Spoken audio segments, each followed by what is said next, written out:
This episode is adapted from a clinician-written article on Mentalyc and brought to life in audio for therapists who prefer listening on the go. And we're so glad you're here with us.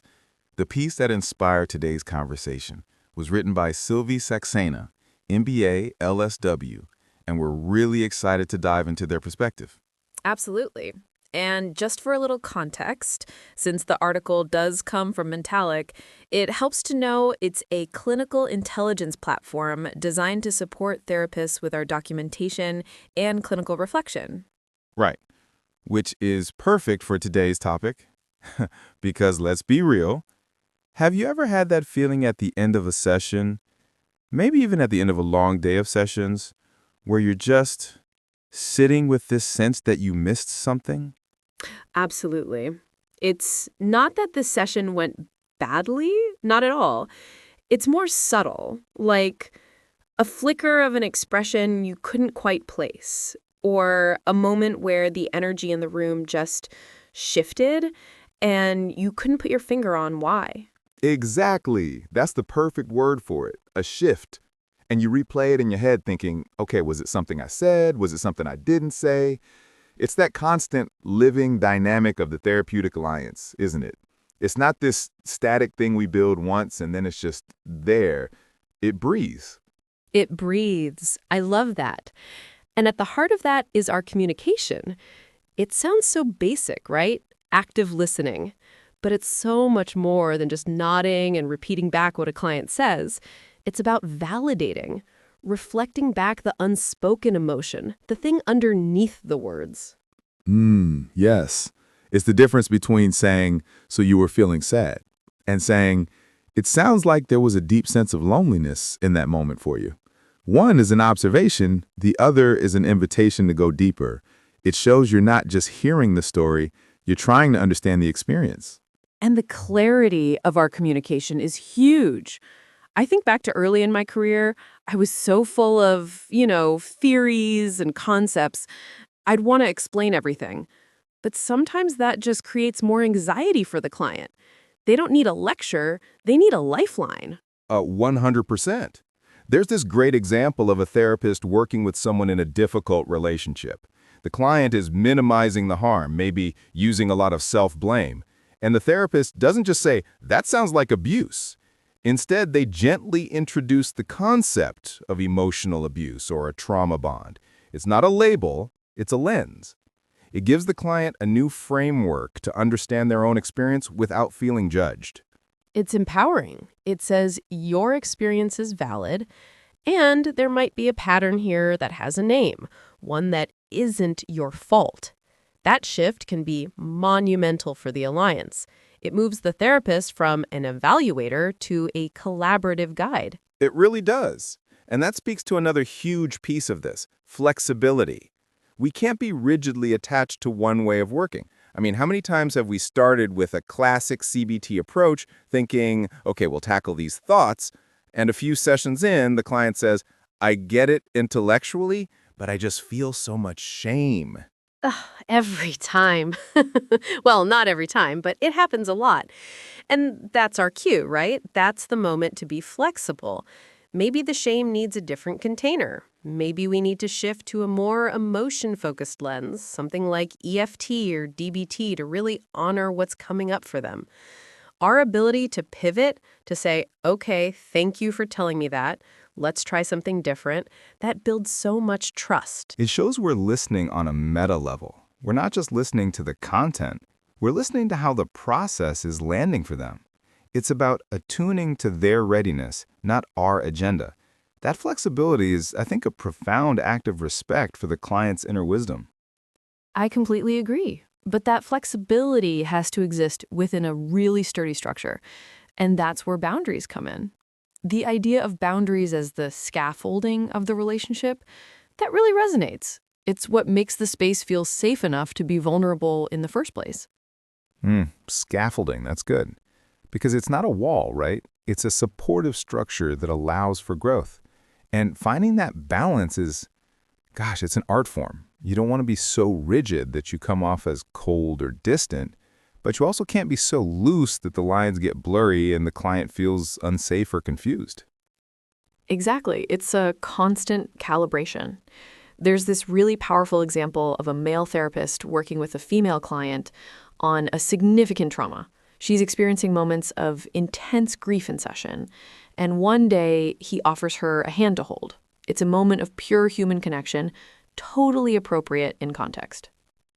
Okay, I can picture that. A very grounding human gesture. Right. But then, over time, he starts to notice a shift. He picks up on cues that she's starting to look for more physical comfort from him in a way that would begin to cross a boundary.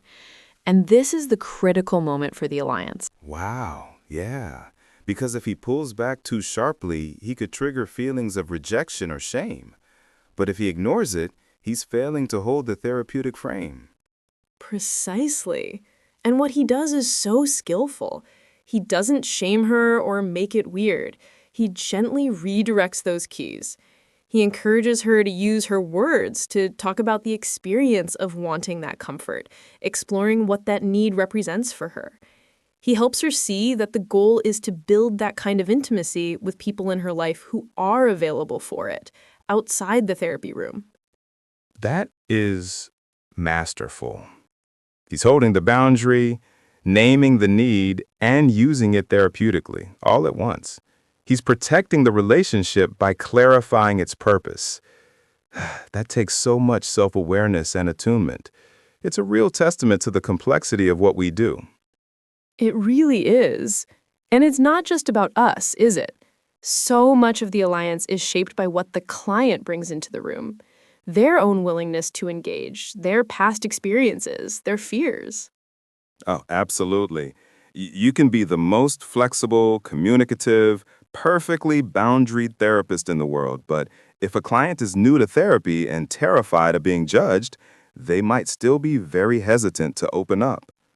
I've had sessions where I can feel the client's nervousness, their guardedness, and my old instinct would have been to try and fill the silence, to redirect them to something lighter. The fix-it instinct. The fix-it instinct, yes.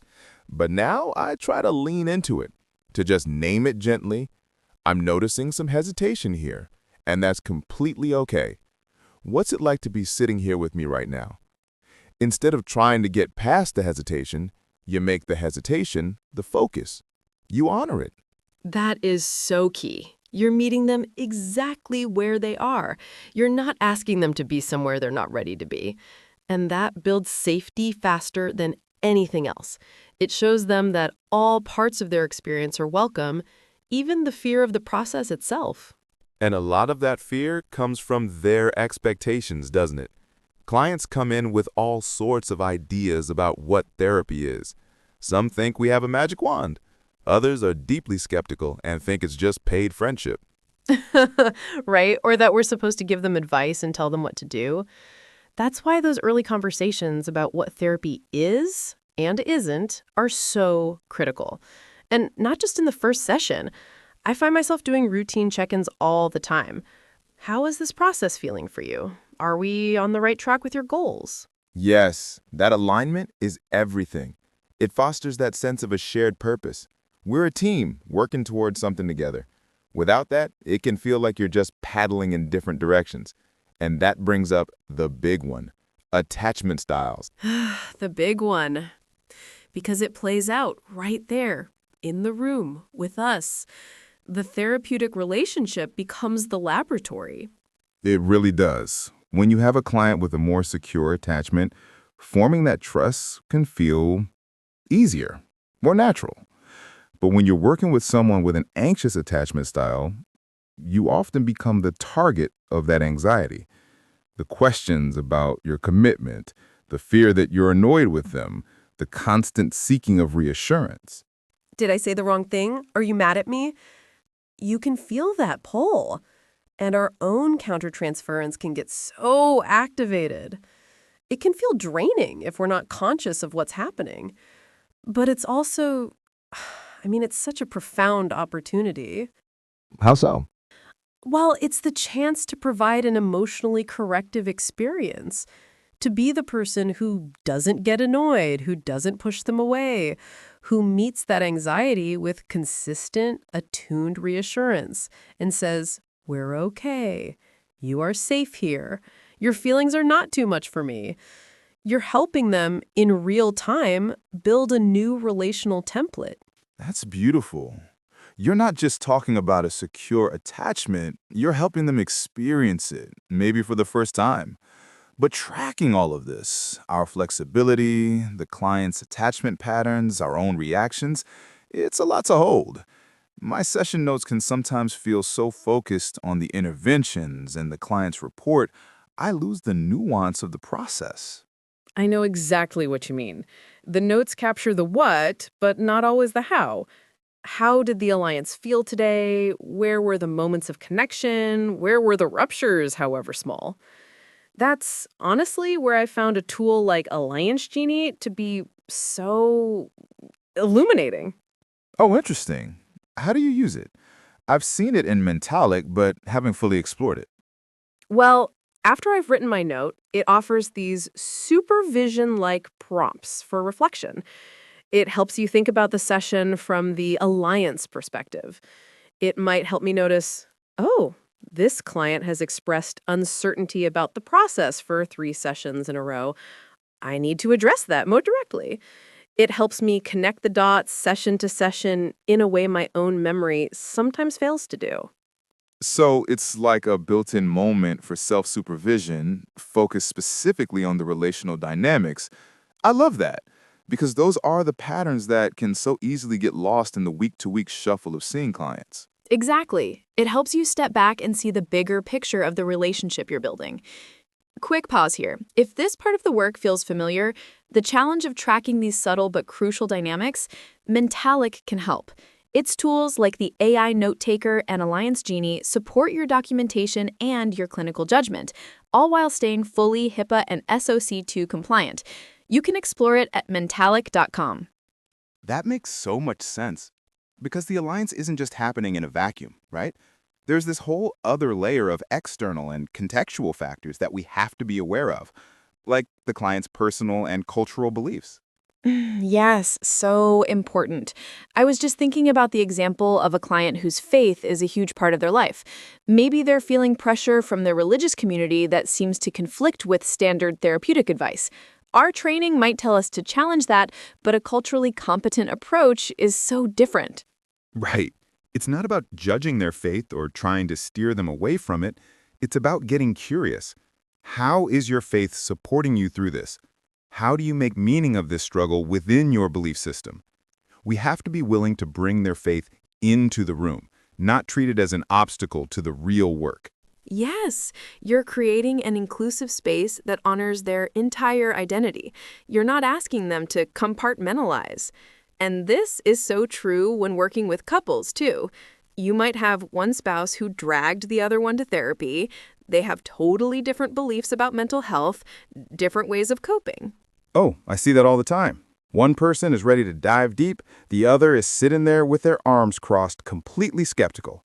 And our job isn't to take a side, it's to model curiosity for both of them, to validate both perspectives, even when they seem contradictory. I can see why, from your point of view, this feels like an overreaction, and I can also see why, for your partner, this feels incredibly painful. By modeling that, you guide them to do the same for each other. You meet them where they are, and then help them meet each other. It's beautiful work. And even the setting itself matters, right? The whole in-person versus telehealth debate. Huge. There's a certain energy, a presence you get in person that can be harder to replicate through a screen. You miss the subtle shifts in body language, the foot tapping, the way they hold their hands. But online therapy has opened doors for so many people who would never have accessed it otherwise. It's a trade-off. It is, and we have to be mindful of it. If I notice a client seems really disconnected or distracted online, I might bring it up. How is this format working for you? Would it be helpful to try an in-person session to see if that feels different? Again, it's that flexibility and willingness to adapt to what best serves the client and the alliance. And we can't talk about access without talking about the financial piece. Economic stressors are so real. A client might be canceling frequently not because they aren't committed, but because they can't afford the copay that week, or they couldn't get time off from their hourly job. That stress impacts their ability to even be present in the session. Absolutely. Being sensitive to that is part of being a good therapist. It's about understanding their whole context, considering sliding scale options, offering pro bono slots during a period of hardship, or helping them find community resources. That's not just administrative stuff. That is a clinical intervention. It shows the client you see their struggle and you're in their corner.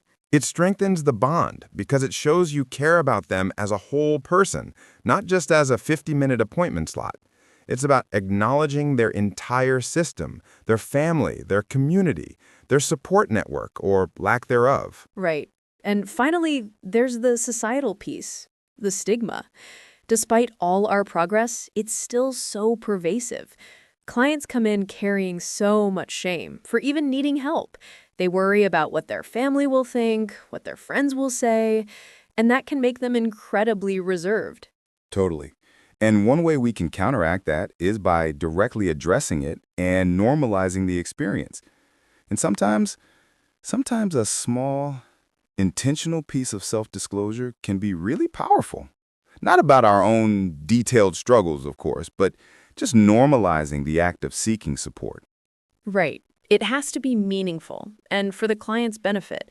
A simple, it takes a lot of courage to walk into this room and talk to a stranger. I really respect the step you're taking today. That kind of validation can cut through so much of the shame and demonstrate that this is a safe, non-judgmental space. It's like you're saying, I see your bravery. And that in itself is transformative. Wow. We've covered so much ground. The therapist, the client, the whole world outside the room. It's a tapestry, isn't it? All these threads weaving together to create the strength or the fragility of that bond. It really is a tapestry. And it's not something you just finish. It's a living, dynamic process that we have to tend to in every single session. It demands our full presence, our empathy, our awareness. So, if a therapist listening right now wanted one practical thing to take away from our conversation, one thing they could apply today, what would it be? I think it could be as simple as adding one question to the end of your sessions this week.